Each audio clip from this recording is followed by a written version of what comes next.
अस्सलाम वालेकुम। शुरू अल्लाह के नाम से जो बहुत मेहरबान और नहायत रहम वाला है।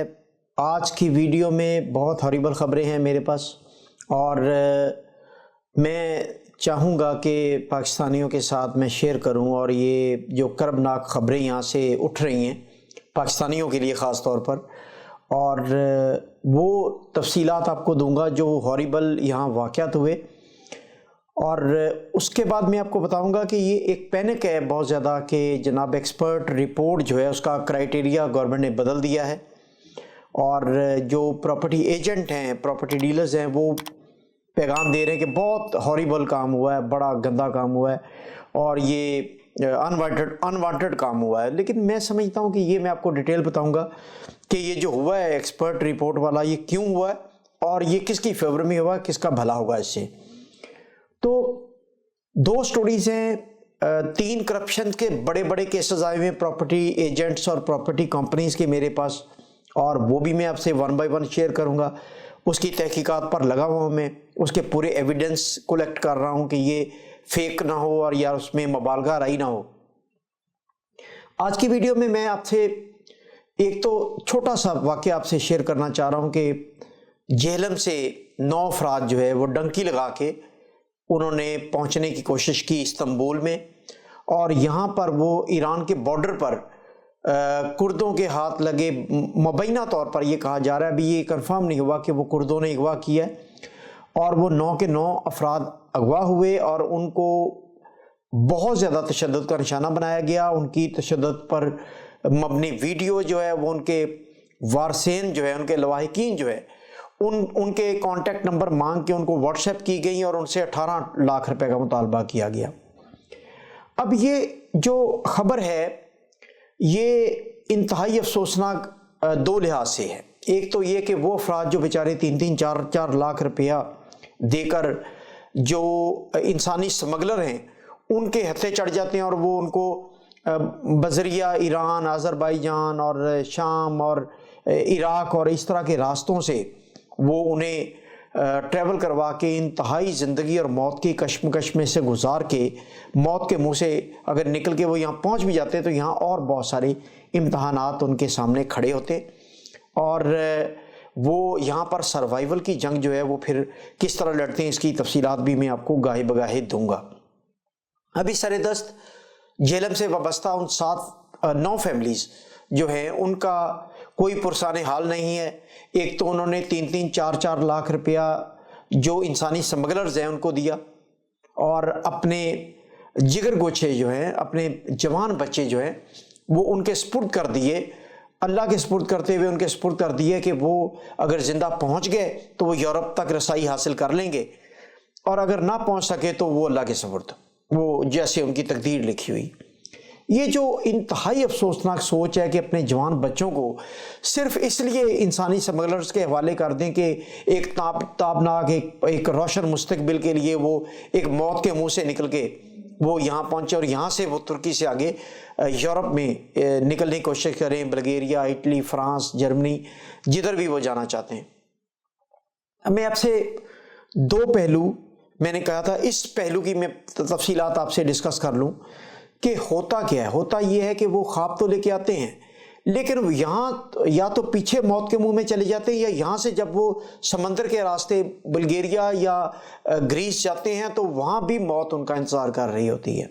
और वहाँ पर भी उन्होंने बड़ा सख्त बॉर्डर कंट्रोल और बॉर्डर मैनेजमेंट की है। जो इलीगल माइग्रेंट्स की वहाँ पर जो समंदर के रास्ते या ज़मीनी रास्ते से जो शिफ्टिंग है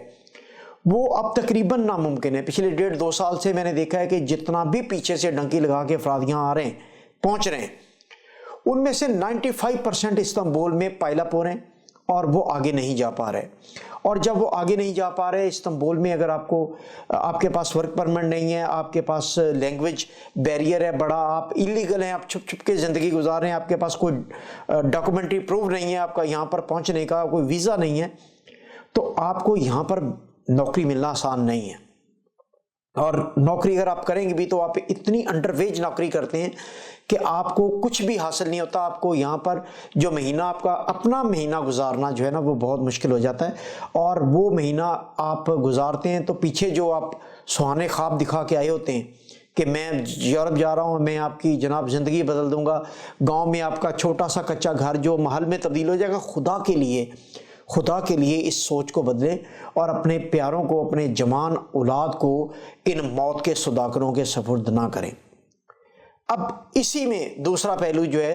وہ پاکستان میں FIA اور جو متعلقہ ادارے ہیں ان کی نااہلی کا کھلا ثبوت ہے کہ وہاں سے دندناتے ہوئے افراد،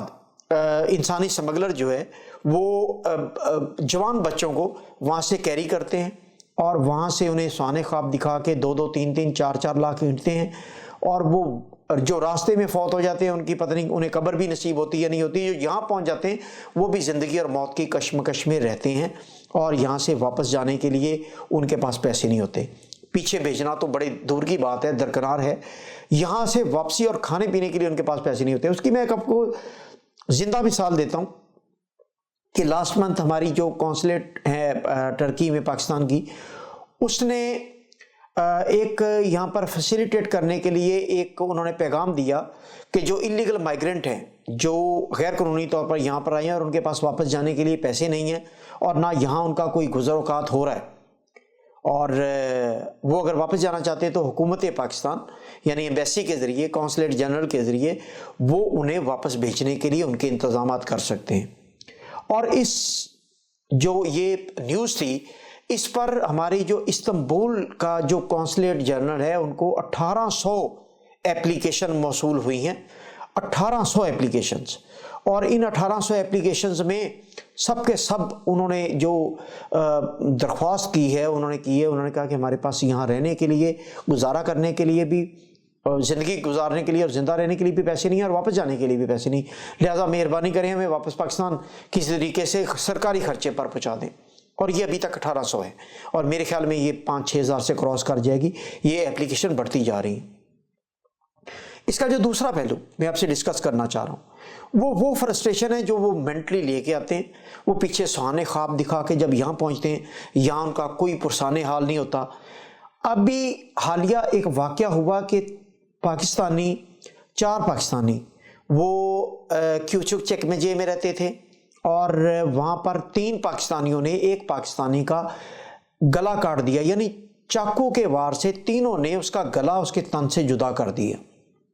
اور اس کے بعد وہ پکڑے گئے۔ وہ تھانے پولیس نے CCTV فوٹیج کیمراز کی وجہ سے اس نے پہچان لیا اور وہ پکڑے گئے۔ اب اس کیس پر میں تحقیق کر رہا ہوں کہ میں اس کیس کے جو ملزم ہیں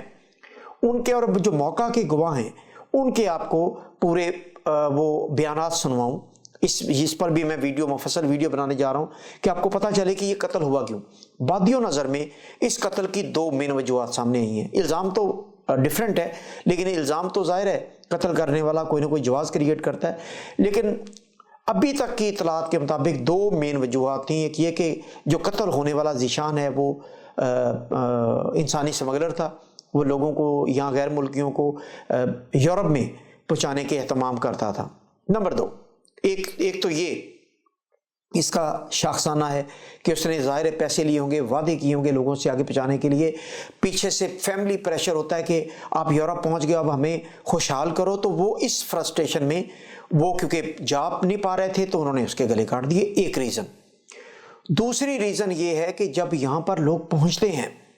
اور وہ اپنے خواب پورے نہیں کر پاتے، وہ آگے نہیں جا پاتے، ان کو یہاں پر اب زندہ رہنے کے لیے بھی روٹی پانی کا اہتمام مشکل ہو جاتا ہے، تو پھر وہ فرسٹریشن اس طرح کے قتل کا شاخسانہ بنتی ہے۔ اور یہ میں اس کی مفصل ایک ویڈیو آپ سے شیئر کروں گا کہ کس طرح یہ قتل ہوا، کیوں ہوا، اس کے بنیادی محرکات کیا تھے، اور جو قاتل ہیں اور جو موقع کی گواہ ہیں ان کے میں آپ کو بیانات پوری اس مفصل ویڈیو میں دوں گا۔ آپ کے رونگٹے کھڑے ہو جائیں گے کہ یہ حقائق ہیں کیا اور کس طرح یہاں پر بے ایمانہ قتل ہوا ہے۔ اس قتل کی جو بھی وجوہات تھی، لیکن میں سمجھتا ہوں کہ اس قتل کے پیچھے جو FIA جس نے کھلا چھوڑ رکھا ہے انسانی سمگلرز کو، اس کا بھی ہاتھ ہے، کیونکہ وہ اس کو کنٹرول نہیں کر پا رہے اور 50-60 ہزار افراد صرف استنبول میں انسانی سمگلرز کی ہتھے چڑھ کے یہاں پر بے یار و مددگار پھر رہے ہیں اور زندگی کو کوس رہے ہیں۔ اب آتے ہیں ایکسپرٹ رپورٹ کا جو کرائٹیریا حکومت نے جو تبدیل کیا ہے اس کی طرف۔ تو میں نے دیکھا ہے کہ सोशल मीडिया पर बड़ा ही मातम किया जा रहा है कि जनाब हुकूमत ने जो एक्सपर्ट रिपोर्ट है उसका क्राइटेरिया तब्दील कर दिया, उसके कवानीन में तब्दीली की है।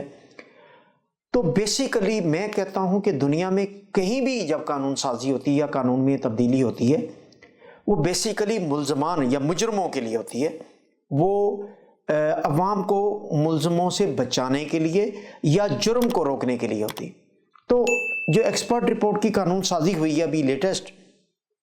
ये भी इसी तरह हुई है कि उन्होंने लूप होल देखे हैं। बहुत सारी चीज़ें मैं आपसे शेयर करता हूँ कि ये बेसिकली कस्टमर और इन्वेस्टर का तहफ़्फ़ुज़ किया है तुर्की की हुकूमत ने। मैं आपको छोटी सी एग्जांपल देता हूँ कि आप जब भी कोई प्रॉपर्टी लेते हैं और उस प्रॉपर्टी की मालियत फ़र्ज़ करें 8 लाख है और आपको एजेंट ने या कंपनी ने आपको वो 12 लाख में बेची है या 11 लाख में बेची है। अब हो क्या रहा था? हो ये रहा था कि क्योंकि आप कोई अगर एक्सपर्ट रिपोर्ट एक्सपर्ट वैल्यू अगर आपकी 8 लाख आती तो आपको समझ आ जानी थी कि आपकी 8 लाख की प्रॉपर्टी इन्होंने आपको 11 लाख में बेची, 3 लाख का इन्होंने आपको चूना लगाया है। तो ये करते क्या थे कि 25, 30, 40 हज़ार लीरा जो 3 लाख इन्होंने एडिशनल कमाया आपसे, उसमें से ये किसी न किसी इदारे में एक्सपर्ट रिपोर्ट के मुतलका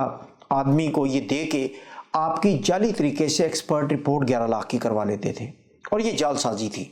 ये किसी भी स्टेज पर पकड़ी जा सकती थी। आपकी सिटीजनशिप के प्रोसेस में, आपकी प्रॉपर्टी परचेज जब भी आप उसकी वैल्यूएशन करें, नेक्स्ट टाइम उसमें पकड़ी जा सकती थी, क्योंकि कंपनी चेंज होती है अगली मरतबा और उसके पीछे बैकअप नहीं होता, रिश्वत नहीं होती। लिहाजा इनका नेक्सस बन गया हुआ था और उस नेक्सस की वजह से फ़ायदा इनको हो रहा था, कस्टमर को नुकसान हो रहा था। मैं आपको छोटी सी एग्जांपल दूं कि अगर ये फ़र्ज़ करें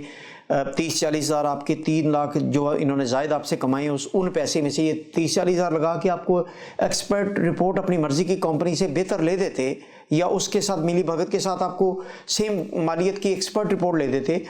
तो 1 साल बाद भी आप एक्सपर्ट रिपोर्ट करवाते अपनी प्रॉपर्टी की, वो 11 लाख ही आनी थी। क्योंकि साल पहले या 1.5 साल पहले या 2 साल पहले आपकी जो प्रॉपर्टी 8 लाख की थी वो साल बाद या 1.5 साल बाद जाके 11 लाख की हुई।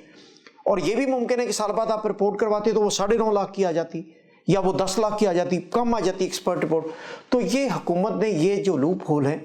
उनके इल्म में आई और उन्होंने उसको रेक्टिफाई करने के लिए, उसकी करेक्शन करने के लिए उन्होंने ये नया तरीकाकार अडॉप्ट किया कि जो टापू का ऑफिस है, जब आप अपनी टाइटल डीड के लिए अप्लाई करते हैं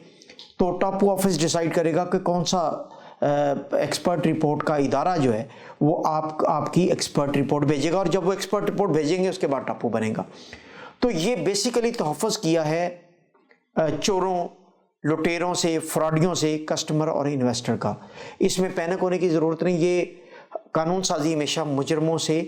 तहफ़्फ़ुज़ देती है और ये ऐसा कानून है जो आपको चूना लगाने में जो ये महारत रखते थे, ये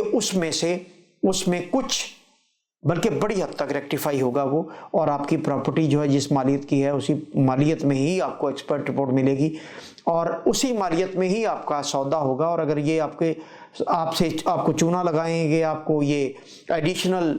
कमीशन या ज़्यादा ज़ायद मुनाफा लेने की कोशिश करेंगे तो आपको फ़ौरन एक्सपर्ट रिपोर्ट और प्रॉपर्टी की मालियत के डिफरेंस से पता चल जाएगा कि आपको चूना लग रहा है और आप डील कैंसिल कर सकते हैं। वो वक्त होता है जब आप